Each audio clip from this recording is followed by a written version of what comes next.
you know, women being trafficked through these abortion clinics, unsterilized instruments, babies being born alive and drowned, suffocated, necks broken, um, women being uh, being left to die from blood loss, hemorrhaging, negligence, malpractice. These are things that the abortion industry, they don't want to get out to the public.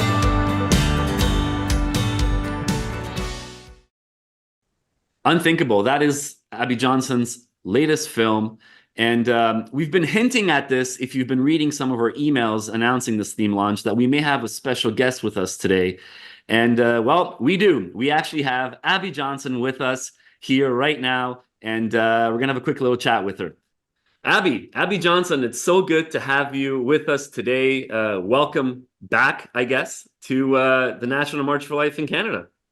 Yeah, thank you so much. I'm just so excited to be back and always excited to be in Canada. You guys definitely have a fight up there on your hands, and I'm just excited to be a part of it with you.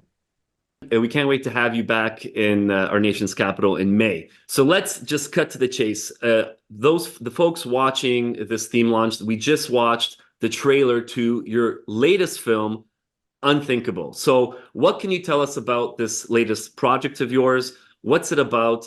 And the reason why we're showing it is because we will be doing a Canadian premiere of this film just a few days, just the day before the National March for Life on May the 8th. So you're going to be there in person. So what can you tell us about this film? Yeah, so I wanted to do it for a while because when I left the abortion industry, a lot of people in the abortion movement said, well, okay, Abby Johnson obviously was at a bad clinic, right? And so this was just a one-off experience. This was her experience, but no other abortion clinic was like hers, right? And so I said, okay, well, let's put that to the test. So I started a ministry back in 2012 called And Then There Were None. And we have now helped almost 700 abortion clinic workers leave the abortion industry, and that's just in the United States. And the goal is to really help them come into a saving relationship with Jesus Christ. And so we've been helping these workers do that now, almost 700 of them. And what really struck me, though, was that all of our stories were so similar. What I realized was that my experience was not unique. My experience was part of a systemic problem that is happening all over the country and what we believe is happening all over the world. And so, what we've done is we have gathered dozens and dozens of these former abortion clinic workers. We've gathered them together just to really talk about these issues. What is happening inside of these abortion facilities? Is it systemic? Is this a problem that's happening everywhere? Or was my experience truly just a one-off sort of thing?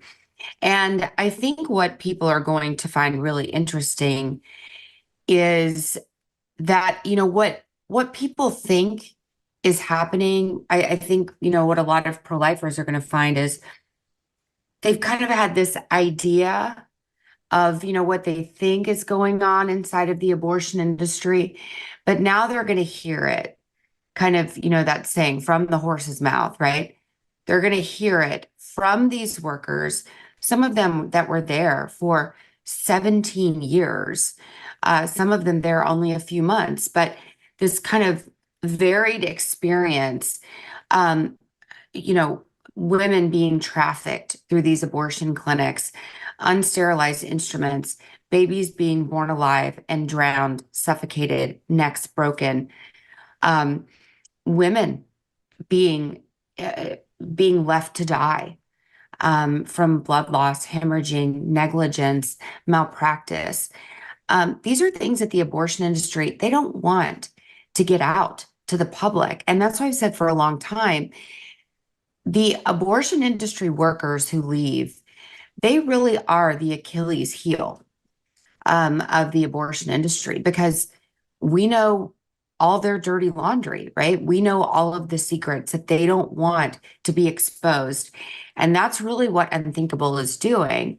And so I think it's going to be eye-opening for the pro-life movement, but also really a wake-up call to those who support abortion. Is this actually what you support? Is this what you are championing? And the great news, too, the great news for Canada is that we are now going global at And Then There Were None. And so we are going to be opening up chapters of And Then There Were None in Canada, in Spain, in Africa, all over the world, because there are abortion workers who want to have that same experience of redemption and conversion all over the world. And we're going to be there to serve them and help them.